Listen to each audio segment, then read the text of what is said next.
नवरात्रि का उपवास और भूखी सास। सास ने पकड़ ली थी नवरात्रि के उपवास रखने की जिद।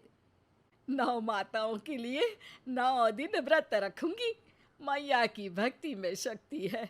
मैया हमारे परिवार को अपना आशीर्वाद जरूर देंगी। लेकिन अपना शरीर तो देखिए माँ जी, आपका एक पाँव घर में रहता है और एक पाँव डॉक्टर के यहाँ। फिर से बीमार हो गई तो जय माता दी के साथ राम नाम सत्य भी। अरे राम राम राम, कैसी बातें कर रही हो बहू। राम नाम सत्य हो मेरे दुश्मनों का। मुझे व्रत रखने से मत रोको बहू। वरना देवी माँ नाराज हो जाएंगी। नहीं, तुम्हारी सासु माँ नाराज हो जाएंगी। अरे पर माँ, भूखे क्यों रहना है? देवी माँ थोड़ी ना चाहती होंगी कि उनके भक्त भूखे रहें। और आपकी तो सारी मनोकामना पूरी हो चुकी है ना माँ। लालच है बेटा, लालच बुढ़ापे में भी खत्म नहीं होती। अरे तुम चुप करो जी। तुम्हारी भी उम्र है भक्ति भाव करने की। ज्यादा बड़बड़ की ना तो तुमसे भी उपवास रखवा लूंगी। हाँ। अरे रौद्र रूप क्यों धारण कर रही हो मेरी माँ। रख लो व्रत। ठीक है माँ, बस अपनी हेल्थ का ध्यान रखना। अरे उसकी चिंता तुम मत करो बेटा। मैंने टीवी पे देख लिया है कि व्रत में क्या क्या खाने से शरीर में कमजोरी नहीं होती। अच्छा ही है, वरना ऐसा ना हो कि 9 दिन के बाद तुम मैया के द्वार की जगह सीधा हरिद्वार। अरे तुम मुझे हरिद्वार क्यों भेजना चाहते हो? क्योंकि अब तुम्हें मायके तो भेजने से रहा। बाबूजी, क्यों माँ को परेशान करते रहते हो? अच्छा माँ, ये बता दो कि आपको व्रत में खाने के लिए क्या क्या चाहिए होगा। सास के सामने सब हार जाते हैं।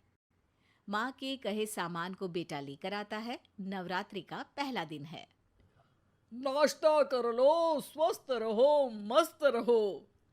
मेरा व्रत से ध्यान भंग मत करो। अच्छा ठीक है ठीक है। भूख लगेगी तो मेरी तरफ मत देखना। आई बड़ी। तुम कोई खाना हो जो तुमको देखूंगी। आए बड़े। माँ जी, ये लीजिए आपका फरियाली मिक्सचर। इससे व्रत नहीं टूटेगा। अरे इतना सा? दिन भर भूखी रहने वाली हूँ, थोड़ा तो और ला दे। पर ये सब तो सपोर्ट के लिए होता है ना माँ जी, पेट भर के थोड़ी ना खाना होता है।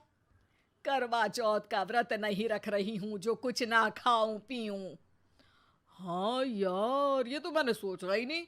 तुम इतने सारे व्रत रखती हो तो मेरे लिए करवा चौथ का व्रत क्यों नहीं रखती? अरे जुबान पे तुम्हारा नाम न रखूं, व्रत क्या खाक रखूंगी तुम्हारे लिए।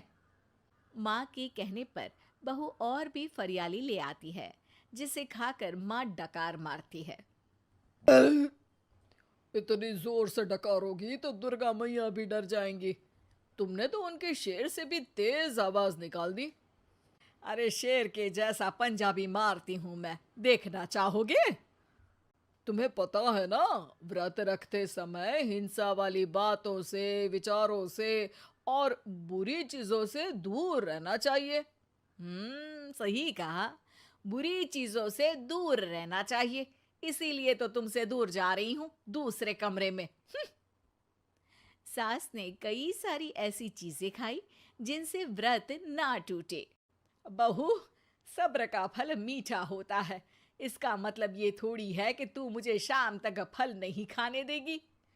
माँ जी, 1 घंटे पहले ही तो आपने इतना सारा।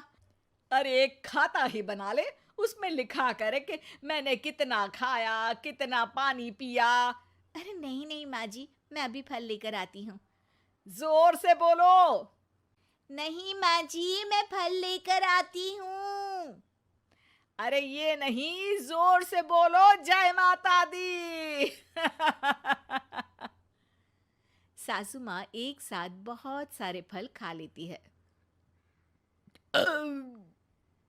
माँ जी, इतनी जोर से मैं डर गई।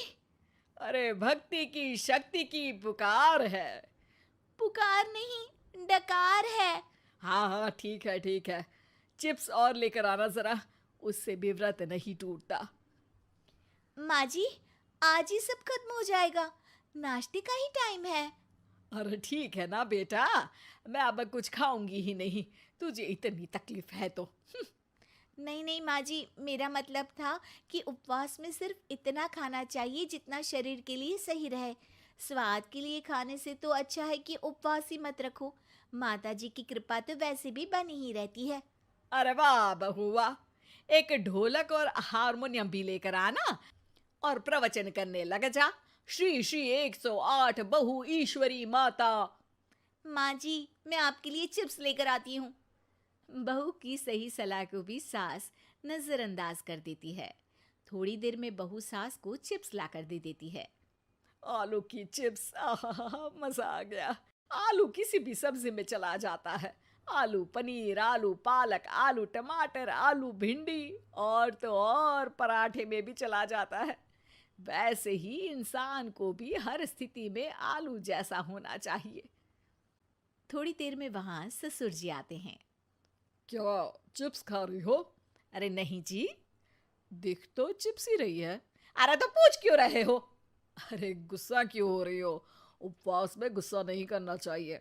और ऐसा तो है नहीं कि सिर्फ तुम उपवास करती हो, हमने भी तो किया होगा कभी। नहीं जी नहीं, तुम तो कर ही नहीं सकते।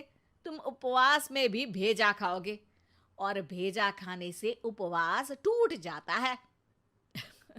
अच्छा थोड़ी सी चिप्स मुझे दे दो, मन ललचा रहा है।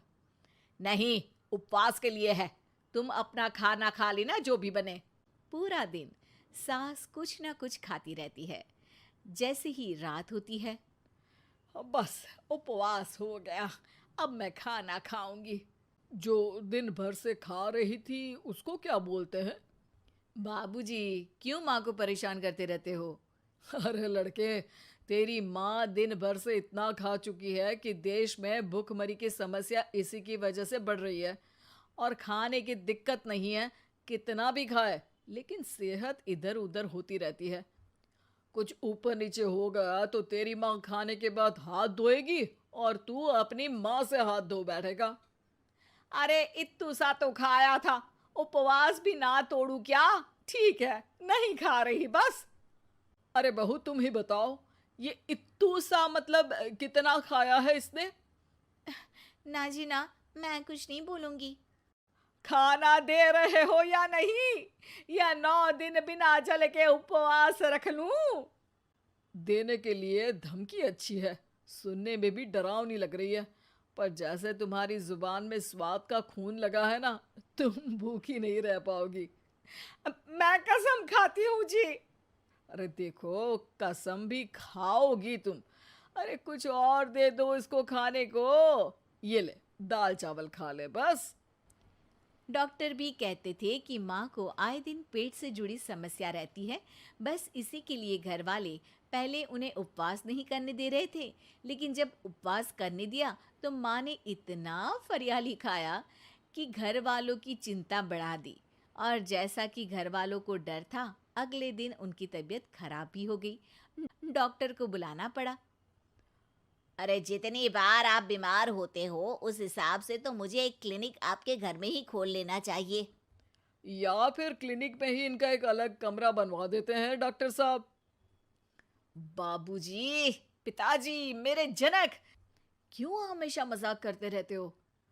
डॉक्टर साहब, माँ का पेट खराब है। क्या खाया था? जो मिला जो दिखा सब कुछ। अरे बस भी करो जी। बस तो तुमको करना था खाते वक्त। देखिए, खाना अच्छी बात है और उपवास भी आदमी को रखते रहना चाहिए, लेकिन तब जब शरीर लायक हो। पहले दिन ही बीमार हो गई तो 8 दिन कैसे होगा? आप व्रत मत रखो और खाने पीने पे ध्यान दो। मैं गोलियां दे रहा हूँ।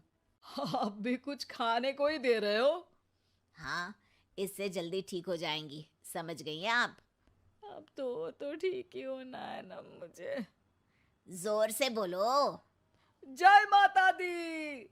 जय माता दी। जय माता दी।